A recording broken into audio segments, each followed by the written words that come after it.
káàbọ̀ sí orí ìkànnì ẹ̀wọ̀ fídíò tó wà lẹ́gbẹ̀ẹ́ máa ṣe máa pẹ́ fún nínú fídíò ẹ gbọ́ oríṣiríṣi ọ̀rọ̀ tó ṣẹlẹ̀ nínú ẹ̀ wọ́n rẹ́kẹ́ gba àwọn ọkọ̀ lẹ́dà àpọ̀ lórí ìkànnì bá like comment kẹ́ subscribe kẹ́ share àwọn fídíò àkìbàlùbàjẹ́ gbádùn àwọn content báyìí. When Mohbad died, the whole world listen attentively, please. Please. Look at me very well. I don't dislike no one. I just dislike. I have.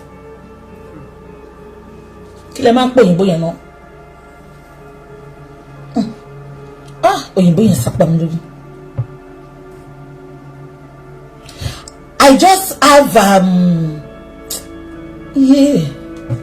I'm allergic to evil people. I am not bad. And let me tell you, many of you miscreants, you cannot define me. You cannot. I don't need you. I don't watch many of you. I don't have the time. I can talk, I can chat. I don't watch you. Am I communicating? I have allergic to evil people. Am I communicating? I can't stand evil people. That is why my God, the God I serve, is always fighting my battle. It might be late, only but he will fight that battle.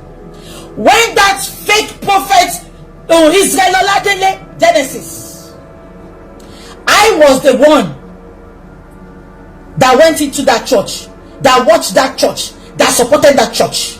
Many people was not there then. I gave him that crowd.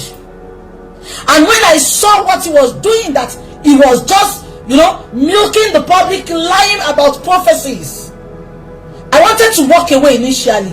But I thought, come on, if I walk away, I have taken many people to that congregation. If I now walk away, I will now leave other people in the congregation. What if something happened eventually, or he continued to scam these people? Many of you will say, "What Jokwini?" Immediately I said that. I avoided him. I avoided that church for like 2 months, but I couldn't bear it. I came out and I said my truth. The whole world was against me. The whole world. But I always believe in something. War with God is majority. That is if your conscience is clean. Am I communicating? The whole world was against me. So what is happening now in Mohbad's case? I am not surprised. That is the Nigerians and Nigeria we live in. They celebrate evil. They celebrate wickedness. They detest truthful people. But once God is with you, agunla aguntete, freaking off. So far you are not feeding me. So far you are not my God. Freaking off.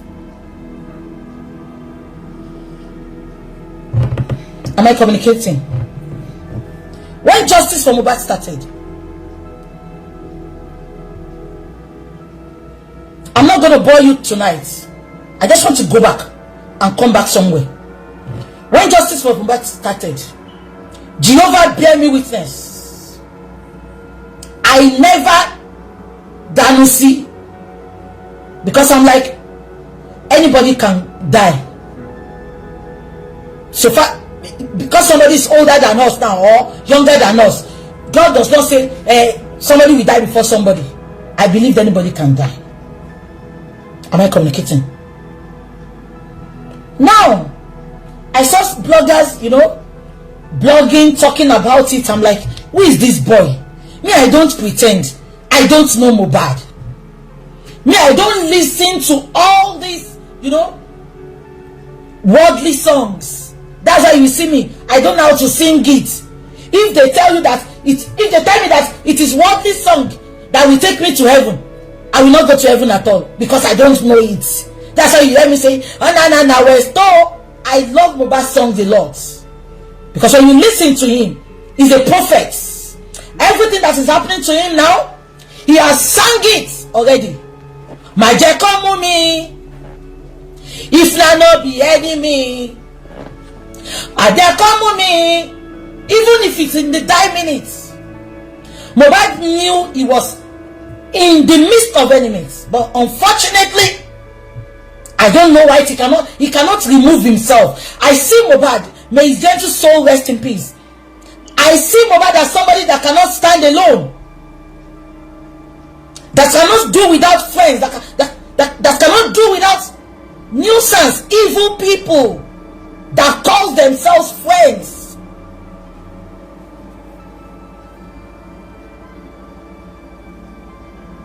Am I communicating?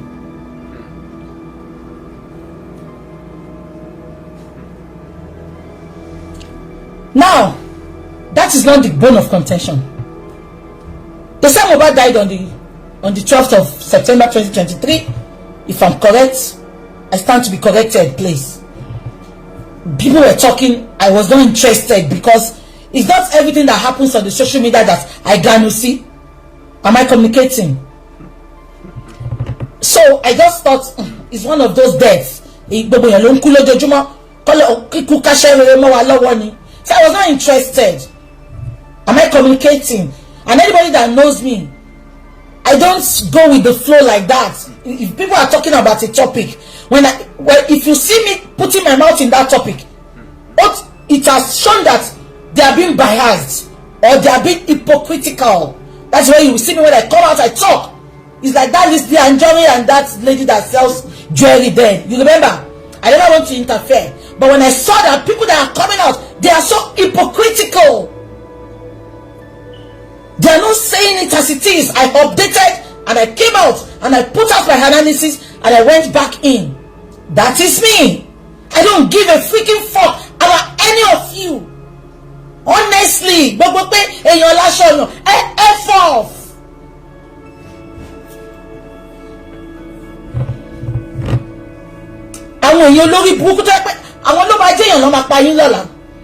But that is not the bone of contention. Let's continue. I saw people coming from so 2 days after, let me just block this bastard that is putting link there. Please don't click on any link. Block any block. Yeah, don't click on any link. If you click on any link, page in your journey. So I was not watching. I was not watching. Yeah. So, and why did I not intervene then? So when Mohbad died, the second day I was hearing what is CEO? They buried Mohbad. Again, I was not interested. I'm like, Mohbad is a Muslim. I told you I don't know him. I'm not gonna lie. Like Iyawo Ojo that came out and said, I know Mohbad. I know Mohbad. I don't know him and I won't lie. So the second day when they said they buried him, I said, okay, maybe he's a Muslim. Honestly, I didn't interfere. So after that second day, Ashana was now pushing a lot of narrative out. Baba quickly go and bury him. Baba did not check him. Even Mohbad came out and said, Baba sent some boys to come and buy Mohbad in the room, in the house. Can you all remember? Mohbad said that. So when I was listening to different stories, I was really angry with Mohbad's dad. That was the first time I came out. I gave it to Baba Mohbad back to back. I said, Mohbad's dad, why did you? So later somebody else told me Mohbad is a Christian. So immediately I heard that Mohbad is a Christian. I was really pained. I said, why will the father quickly bury his son? That there is more to it that people are not saying. People are not saying. So I came out that day. I made a show, and I said it as it is. After that show, Mohbad's dad, the first interview Mohbad's dad with Grant, it was BBC.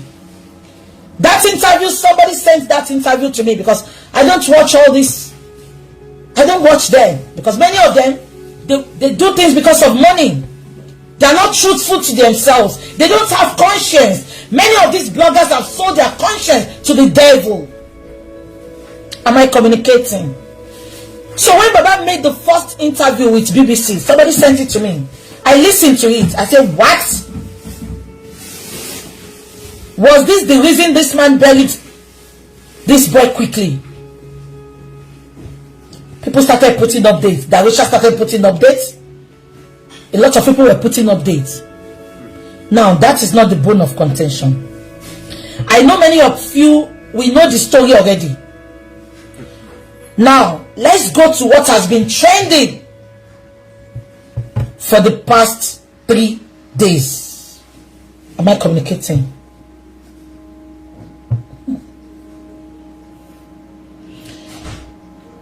Please, I want to thank God on behalf of VDM.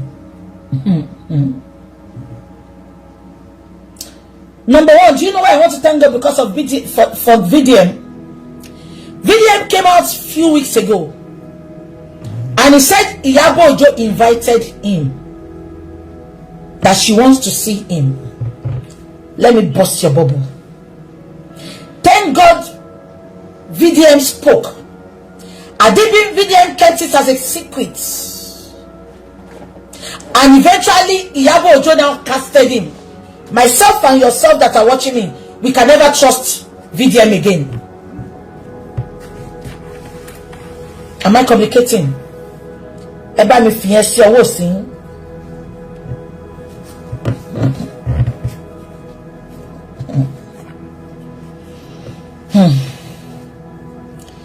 VDM brought out first video. Let's listen to it. I know you have all watched it. I'm not going to bore you. Okay, we don't even need to listen to it. The first video VDM brought. Anyway, let me do it like this. When Justice for Mohbad started, then everybody starts seeing many things. I am not an illiterate. I don't do eye service. Even if you are feeding me and you are wrong, I will let you know you are wrong. If you want to keep your money, keep your money. Moreover, I don't look up to people for feeding. Alhamdulillah. Mo yoshu baby opami. Mo yoshu ba mi nita joba mi. Mo yoshu ba mo nita conscience me. Am I communicating? When Iyawo Ojo came out, Iyawo Ojo said she wanted justice for Mohbad. If you all can remember, when Mohbad died, Iyawo Ojo didn't jump into that justice for Mohbad immediately. She stayed for 2 weeks. Shari Bobo 2 weeks. Iyawo Ojo fi dúró yẹn. She was strategizing, opening group chats, telling people what to do, to direct people on social media. Am I communicating?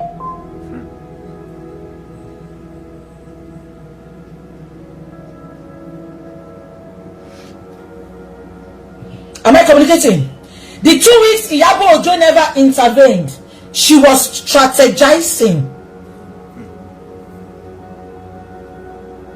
Am I communicating? Then she came back. She put on a camera that day. I'm going to play the video for you. You will listen to it. I sent it to Naira Marley for evidence. Let me go and look for it. Naira Marley Dambiba. 1 minute, oh. Be patient with you. Bojo Ulama Sheton. We will finish late. Yeah? Let me go and look for that video. This is Naira Marley. I sent the video to Naira Marley. So this was Iyawo Ojo. Any London wo le. Naira Marley. Bó bá ṣe wèrè any London wo le gbé wá bí báyìí. Kò possible.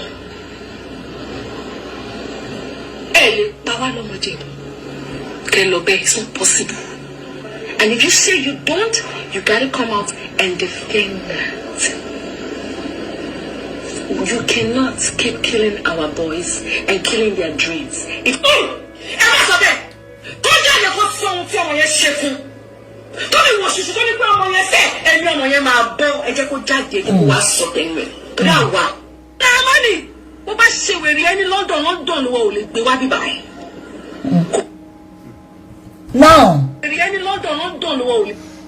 now, can you all hear this?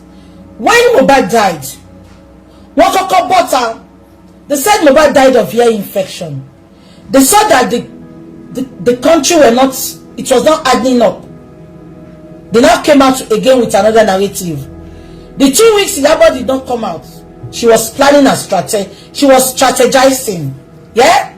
So when she eventually came into that justice for Mohbad, pretending that she was seeking for justice, Iyabo Ojo was never seeking for justice. Iyabo Ojo came for personal vendetta with Naira Marley. Am I communicating? Iyabo Ojo wa gbẹ̀san lára Naira Marley ni. Bó ṣe wá gbẹ̀san lára bàbá Ìjẹ̀ṣà. She said it. Only bully lòun. Only tóun bá kórìíra ẹ, òun á bully ẹ. Ẹ jẹ́ kí n play fún yín tẹ́ bá rántí. Iyabo, gbogbo nǹkan tó gbìn ló máa ká. Let me play it for you. I will play it for you. I'm coming. Yeah. 1 minute. Hey, hold on for me, please. Yeah. Then I go. To her, then so be it. If I don't like you, I can bully you. I can bully you. If I think I'm doing to her, then so be it. If I don't like you, I can bully you. Shasiba, tomu ba kórìíra ẹ, òun á bully ẹ. Now that is not the bone of contention, Shengbo. Now, whatever happened between Iyabo Ojo and Naira Marley, that is their problem. We don't know about it. But Iyabo Ojo has been having Naira Marley that she will deal with her. She will deal with him. Immediately justice for Mohbad came in. Iyabo Ojo thought that is the best way. That is the best time to revenge on Naira Marley. And she came out. She distracted us. Let me now tell you. Iyabo Ojo is always saying that I told the governor to exhume Mohbad. I beg your pardon, Iyabo Ojo. It was a collective effort, not your efforts. Collective effort. And can I tell you, she thought she wanted to put everything on Naira Marley. According to what we saw in that group, she wanted to put that everything on Naira Marley. Immediately she saw that it was not Naira Marley, she said, I'm not coming into justice again. They have been cursing me. They have been shedding justice. But when they started attacking Naira Marley, Oriyomi, you have to come out and beg Naira Marley. Tẹ́ ẹ bá ṣe Oriyomi, ẹlẹ́pọ̀n one corner. Tí ẹ bá ṣe, a jẹ́ pé kà níyín, you are evil as well. Funke Akindele, Oni high waist is sonu. Immediately Iyabo came for Naira Marley. You unfollowed Naira Marley. Ìyá ẹ ti ń jẹ́ nsìn náà. Òun ló ṣe kí ló ṣe yẹn náà tó ní kọ́ ló máa wò. Ó rẹ́ ni wò. Kò sẹ́ tó lè tẹ̀lé Iyabo tó máa ṣoríire nínú gbogbo yín sẹ́. Ìtòrí ẹ mọ́tọ́, but you are worshiping evil. Adé ẹ̀gbọ́n mi. Ẹ̀gbọ́n mi ṣá. Ó bẹ̀rẹ̀ sí sọ pé Naira Marley ni o, Naira Marley ni o, Naira Marley ni o. Mo ń bọ̀.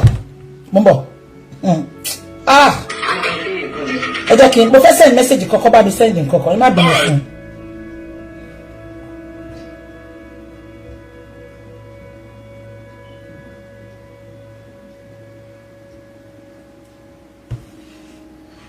Auntie, I just want me the February video can see you. What's about the video? It's about what money can send this in. Now, what's it? Auntie Neki. Eba mi, Auntie Neki, mo ṣẹ̀ṣẹ̀ bá sọ̀rọ̀ last. Auntie Titi, eba mi send the ibi tó ti lọ fún rally yẹn. Eba mi send ẹ ṣé. Tó ti lọ fún rally against Naira Marley. Yeah. Now, àwọn kan sọ pé some people said maybe Iyabo was not well informed. Let me burst your bubble. Iyabo was well informed about what by Mohbad. She knew about it. But just because she wanted to punish Naira Marley. Am I communicating? She diverted our attention. Not even diverting our attention alone. Yeah? She started supporting Ashana. Open Ashana saying bye ni. Anytime Baba Mohbad come out, Iyabo Ojo will come and counter Baba Mohbad. Iyabo Ojo was the first person that made the public to lati korira Baba yen back to back. Iyabo Ojo came online, 6,000 people were watching her that day. She said Baba does not want justice. Baba is only interested in his son's property. Am I communicating? Iyabo Ojo lori buku, stop flagging. Oloshi. Iya Virgin Mary. Odo ya domo. Am I communicating?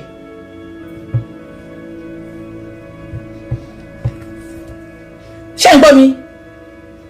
Iyabo Ojo was never looking for justice. Eba mi mu yan ti Iyabo Ojo ti gbeja ni Nigeria wa. Because I saw a lot of people updating. This is why the celebrities don't help people. Are you mad? Give me one celebrity that has come out to speak for you people. Give me one celebrity that has been a mouthpiece for all these non-entity citizens in Nigeria. Give me one celebrity. If not for VDM, am I communicating? Because I see some nuisance updating. This is why celebrities don't help people. Give me one celebrity that is speaking the way VDM is speaking for you. Give me that celebrity. Iyabo Ojo, give me one fight Iyabo Ojo has fought on this social media successfully.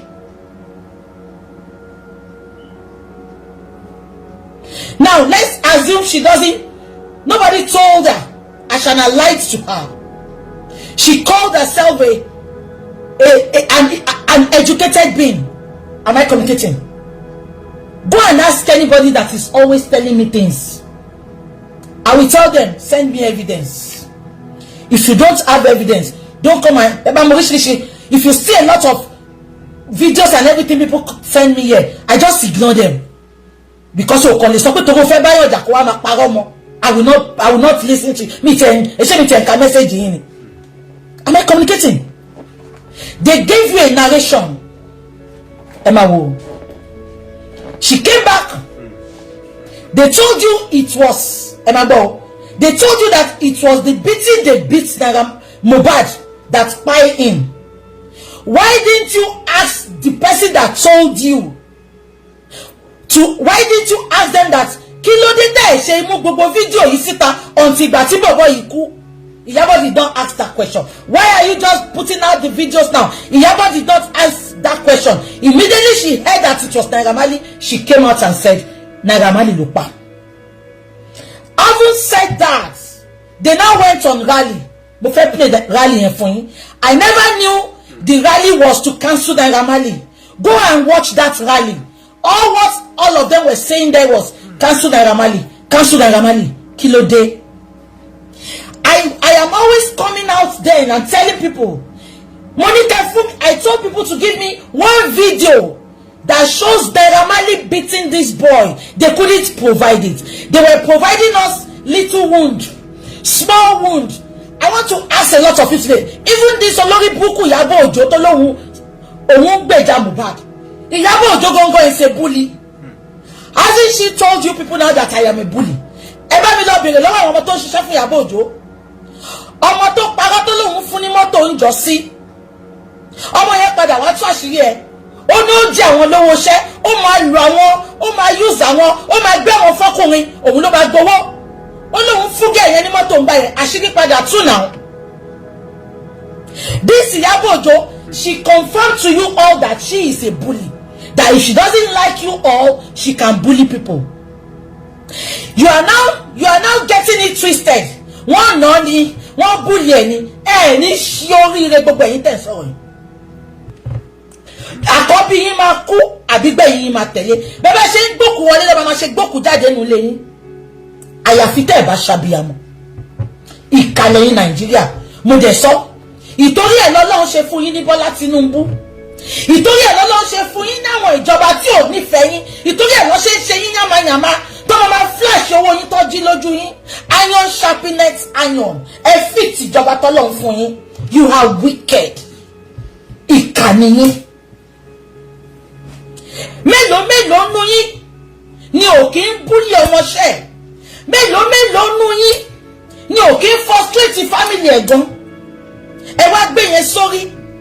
Naira Marley búlì ẹ̀ ló ṣe kú. Ẹ ní ṣe oríire lẹ́ẹ̀kan sísẹ̀. Tó bá díbi tọ́mọ yín máa ti ṣe rere, tó máa ti débi gíga, ayé àjàbọ̀. Ìkànnì yín.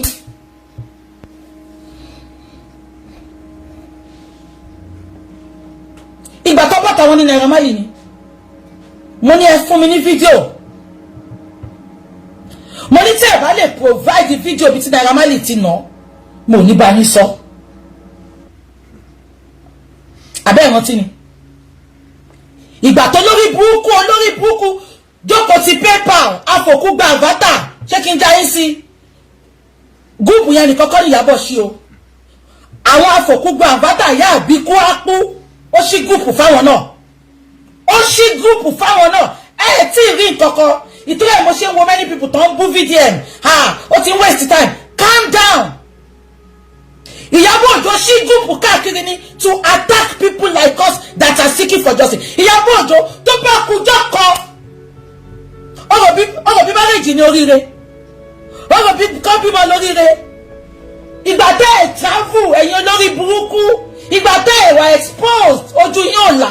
Tẹ́ bá wà exposed ni ẹ̀ ní sọ pé ká ṣe ìyàwó ká bímọ lóríire.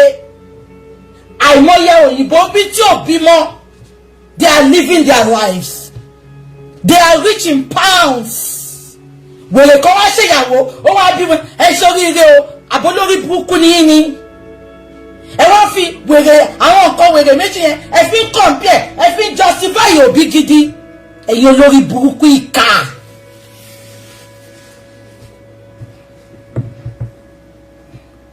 Ẹ̀yin ò ṣe máa dárúkọ pé Elégùṣì ló pa Mohbad o, ṣebí Mohbad competition. Naira Marley tí ò wá sínú petition yẹn, Sam Larry ló dárúkọ. Mo dẹ̀ ń bá yín dárúkọ yẹn. Mi ever yọ Sam Larry rí. Up to dọ́là. Tó bá ṣe investigation, Sam Larry pẹ̀ láwọn tó pa Mohbad. Bí Àṣàná ṣe pa Mohbad tán, Sam Larry ló kọ́kọ́ pè. All stations settled. Òun ló bí all stations settled. Ṣé ń gbọ́ mi? Ipe àgbà justice lẹ́ni. Ipa àwọn èèyàn ò jà fún justice. Ìyábọ̀ Òjó manipulated the public. And that is how she has been doing. For years. Mo dẹ̀ ń bọ́ta lójoojúmọ́ mo sọ pé no. Ẹ má sọ pé Naira Marley. Mi ìfọjọ́ kan bá yín sọ pé Naira Marley ló pa Mohbad. Because ìlú táwa yìí, we work on evidence. We work on what we can see physically. Not wọ́n ní wọ́n pé. I don't do it. I don't. Gbogbo ọjọ́ tí bá ti ń jáde, àwọn olórí burúkú olùlẹ̀ nation. Wọ́n á máa jáde. Ipe wọ́n bẹ̀rẹ̀ sí ní gbé ọmọ ṣépè lórí justice for Mohbad. Olórí burúkú àfòkú gba àgbàtà ìyá ajá. Ọmọ ẹ wá bímọ, ó wá ń gbé pamọ́. Ìwọ túbọ̀ ta kó ṣépè fọmọ kankan. Wo mo ti ní fọ́tò ọmọ ẹ lọ́wọ́. À gbé síta báyìí. Èpè lá máa rọ̀jò lé lórí. Ìyá àbíkú ló bẹ̀rẹ̀ sí ní kọ́kọ́ gbé àwọn tó ń jà fún justice ló ń gbé wọn ṣépè pẹ̀lú ọmọ tọmọtọmọ. Am I coming? Àbí mo parọ́? Because Ìyábọ̀ ti kó wọn sínú group tí Ìyábọ̀ ṣípọ̀ lórí justice for Mohbad. Ẹ tí rí nǹkankan. Ó wù àwọn àwọn non-entity orí Facebook, àwọn ẹbí náà ó kó wọn sí gúùpù kan, àwọn ni ìyá àbíkú, àwọn ni ìjókòtádé, àwọn ni ápù.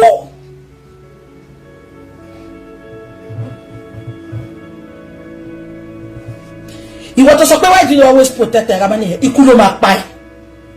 No, my post support to book it, please. I am not protecting. Give me when Ramani bullied that boy. You all are evil from the pit of hell. In kota kara ni o se je yokan lo niyan.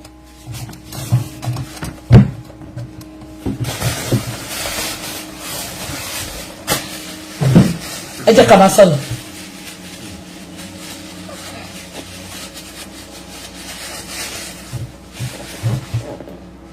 Abẹ́ gbọ́ mi.